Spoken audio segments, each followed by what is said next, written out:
আসসালামু আলাইকুম, welcome back to my YouTube channel.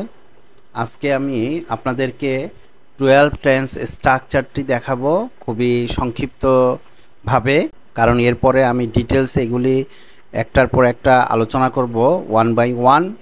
প্রত্যেক দিন একটি করে ভিডিও থাকবে। সো আজকে আমি দেখাবো জাস্ট টেন্সের যে টেবিলটা, যেটা আমরা ফলো করলে খুব সহজেই টেন্সটিকে আয়ত্তে আনতে পারবো, সেটি।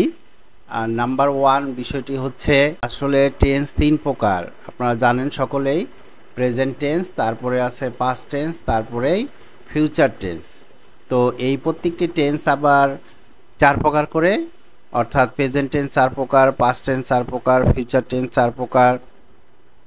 সো এইভাবে টেন্সের যে চার প্রকার, present indefinite, present continuous, present perfect, present perfect continuous, সেমভাবে এই পাস্টের ক্ষেত্রেও past indefinite, past continuous, past perfect continuous, সেমভাবে সিমিলারলি ফিউচারের ক্ষেত্রে একই বিষয়, future indefinite tense, future continuous tense, future perfect tense, future perfect continuous tense.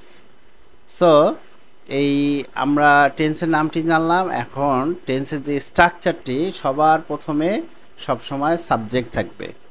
Subject, একটা sentence লিখতে গেলে সবার প্রথমে সাবজেক্ট প্রয়োজন হয়, তারপরেই প্রয়োজন হতে পারে অক্সিলারি ভার্ব। অন্যান্য টেন্সগুলি ব্যবহার করতে গেলে প্রত্যেকটি অক্সিলারি ভার্ব প্রয়োজন। সো সেই অক্সিলারি ভার্বগুলি কি দেখতে পাচ্ছেন, এখান থেকে আপনারা দেখে প্র্যাকটিস করবেন, মনে রাখার চেষ্টা করবেন। তারপরে এই অক্সিলারি ভার্বের পরে যে বিষয়টি আমাদের সেন্টেন্স তৈরিতে প্রয়োজন হয়, সেটি হচ্ছে প্রিন্সিপাল ভার্ব।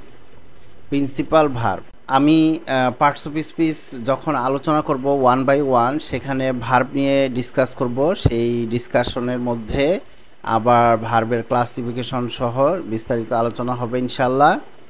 সো আজকে যে বিষয়টি, যে প্রিন্সিপাল ভার্ব থাকবে, তারপরে আপনার প্রয়োজন হতে পারে একটি সেন্টেন্সের অবজেক্ট বা কমপ্লিমেন্ট। তাহলে দেখতে পাচ্ছেন যে একটি টেন্সের যে বিষয়টি, এই টেবিলটি তাহলে সবসময় দেখলে, প্র্যাকটিস করলে, এই টেন্সের সেন্টেন্স স্ট্রাকচার অনুযায়ী যদি আপনারা সেন্টেন্সগুলি বলেন, অর্থাৎ স্পিকিংয়ে প্র্যাকটিস করেন এবং রাইটিংয়ে ইউজ করেন, তাহলে আস্তে আস্তে গ্র্যাজুয়ালি আপনারা টেন্সটাকে খুব সহজে আয়ত্তে আনতে পারবেন। এই পিডিএফটি আমি ডেসক্রিপশনে লিঙ্ক দিয়ে দিচ্ছি গুগল ড্রাইভের, সেখান থেকে আপনারা ডাউনলোড করে নিতে পারবেন। আরও এরকম ভিডিও দেখতে চাইলে রেগুলারলি আমার চ্যানেলটি সাবস্ক্রাইব করে রাখুন। ভালো থাকবেন। Thank you, take care.